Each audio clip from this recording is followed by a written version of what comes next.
السلام علیکم student, class 6 اسلامیات کا ٹیچر حافظ نوید اور میرے بچوں، آج ہم لیکچر نمبر 44 کے ساتھ حاضر خدمت ہیں اور میرے بچوں سبق کا عنوان طہارت و پاکیزگی ہے۔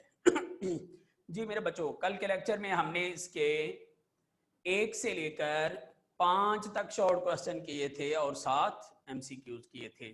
آج ہم اس سے 6 سے لے کر 8 تک شارٹ کوسچن کریں گے اور فرسٹ لانگ۔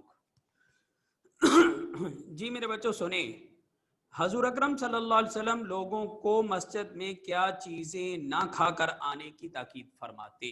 جی حضور اکرم صلی اللہ علیہ وسلم لوگوں کو تاکید فرماتے کہ وہ کچا پیاز یا لہسن کھا کر مسجد میں نہ آئیں، کیونکہ ان کے منہ کی بدبو سے لوگ کراہت محسوس کریں گے۔ جی میرے بچوں کوسچن نمبر 7، حضور اکرم صلی اللہ علیہ وسلم نے بدو لوگوں کو غسل کے متعلق کیا ہدایت فرمائی؟ جی میرے بچوں، بدو لوگ اکثر پانی کی کمی کی وجہ سے کئی دن غسل نہیں کرتے تھے۔ آپ صلی اللہ علیہ وسلم نے ان کو ہدایت فرمائی کہ کم از کم جمعے کے روز غسل کر کے مسجد میں آئیں تاکہ دوسرے لوگ ان کے پسینے کی بدبو سے پریشان نہ ہوں۔ جی کوسچن نمبر 8، عمل کی طہارت کسے کہتے ہیں؟ جی میرے بچوں، بری عادات سے بچنا اور نیک اعمال اپنانا عمل کی طہارت کہلاتا ہے۔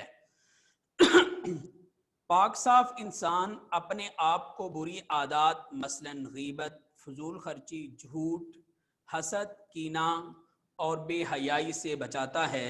ایسے اعمال کو طہارت کہتے ہیں۔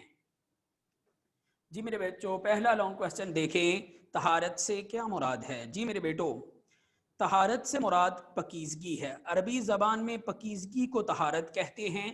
طہارت محض صفائی ہی نہیں بلکہ اس سے مراد جسم، جان، لباس اور ماحول کی پاکیزگی ہے۔ طہارت مسلمانوں کی زندگی میں بے حد اہم ہے۔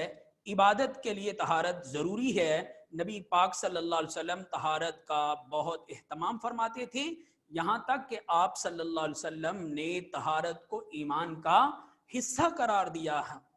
گویا دین اسلام کی بنیاد پاکیزگی اور طہارت پر مبنی ہے۔ تو میرے بچوں یہ فرسٹ لانگ اور 3 شارٹ کوسچن آج ہم نے پڑھے ہیں، تو بہت اچھے طریقے سے پریپیئر کیجئے گا۔ کل نئے سبق کے ساتھ حاضر خدمت ہوں گے۔ کل تک کے لیے اللہ حافظ، السلام علیکم ورحمۃ اللہ۔